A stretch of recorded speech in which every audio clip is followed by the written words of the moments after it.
me take you back to the sand pit, getting dirty and gritty. I wasn't trying to be a winner. I wasn't trying to be pretty, or flawless or flirty like a Botoxed Liz Hurley. When I was in kinder, I wasn't trying to be thinner. When I was 8, I didn't care about what I ate.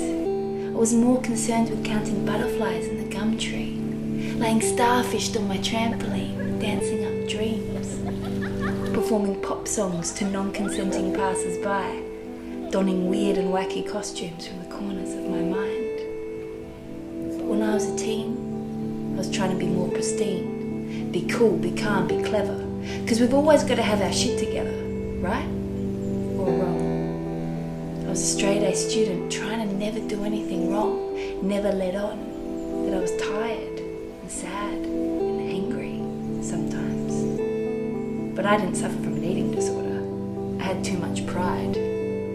No, I didn't suffer from an eating disorder, society's secret illness sent to me at 15 in eerie billboard stillness.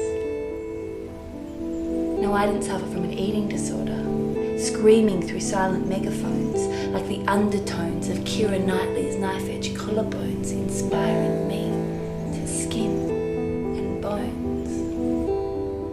I didn't suffer from an eating disorder sliced off of Kate Winslet's thighs by the unclever cleaver of a magazine Photoshop editor deciding that her lines could somehow be better.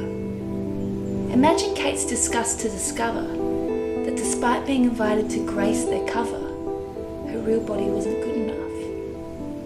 Kate spoke out because it was unjust. And yet I still remember the day that another Kate Moss, that iconic beauty boss, was asked to share what her life motto was. You can imagine my shock when she fumbly revealed,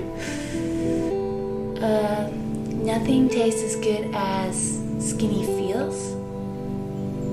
Nothing tastes as good as skinny feels.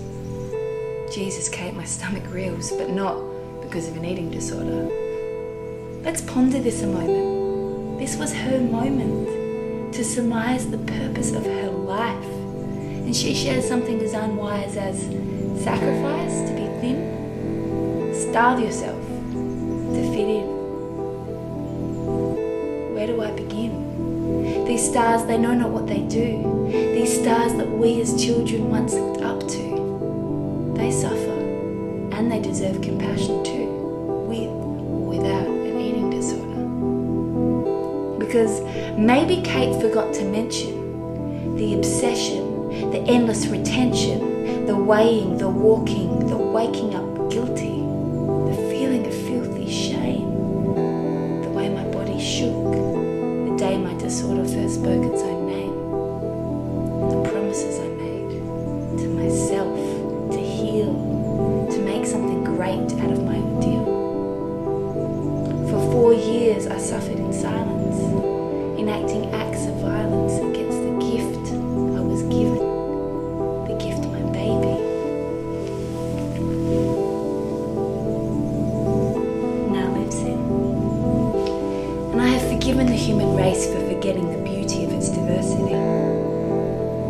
And whilst 10 years on I no longer strive to be a clothes horse, I will rein this high horse and say this, that men, the definition of man cannot be found in a protein can, just as the definition of woman is whatever the hell we want it to be. And I decided to be me. And at 29, I will not be defined by the gap in my thighs or rewinding my lines or airbrushing my zits or the size of my bits. Because no matter the size of my body, it fits. Stuff the glamour and the glitz if it means feeling like shit and the need to always constrict. So maybe I did. Maybe I did suffer. Maybe I did suffer from an eating disorder. And maybe I learned this, that to be human is to exist in an ocean of emotions in a body that constantly shapeshifts. And there is a human condition that deserves our attention, the need for recognition of who we really are, not just our jobs or our books or our cars, but our hopes and our dreams and our fears and our scars. We're the children, or mothers, or stars. We are human, and we are worthy of our lives.